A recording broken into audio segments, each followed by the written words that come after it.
اس شخص میں ہرگز دلچسپی نہ لو جو تم سے دوری اختیار کرتا ہو۔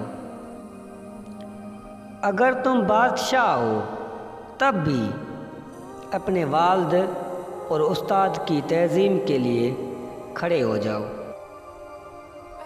جو تمہاری خاموشی سے تمہاری تکلیف کا اندازہ نہ کر سکے اس کے سامنے زبان سے اظہار کرنا صرف لفظوں کو ضائع کرنا ہے۔ جو حق کو چھوڑ کر عزت کا طلبگار ہوتا ہے وہ ذلیل ہو کر رہتا ہے، اور جو حق کے ساتھ دشمنی رکھتا ہے ذلت اس کا ہمیشہ کے لیے مقدر بن جاتی ہے۔ حضرت علی کرم اللہ وجہ سے کسی نے پوچھا، اگر کوئی اپنا ہمیں بھول جائے تو کیا کیا جائے؟ شیر خدا نے فرمایا، کوئی اپنا ہو تو وہ کبھی نہیں بھولتا، اور جو بھول جائے وہ اپنا نہیں ہوتا۔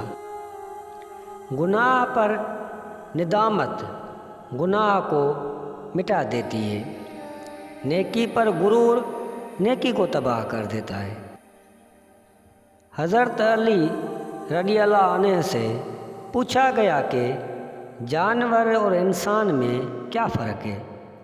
آپ نے فرمایا کہ جو صرف اپنے لیے سوچے وہ جانور ہے، اور جو دوسروں کے لیے سوچے وہ انسان ہے۔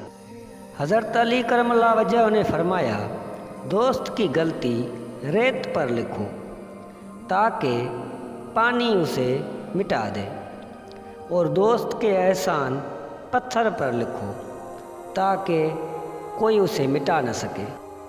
اگر تم اس وقت مسکرا سکتے ہو جب تم پوری طرح ٹوٹ چکے ہو تو یقین جانو دنیا میں تمہیں کبھی کوئی نہیں توڑ سکتا۔ اگر تم اپنے علم پر مغرور ہو تو جہالت کے لیے یہی کافی ہے۔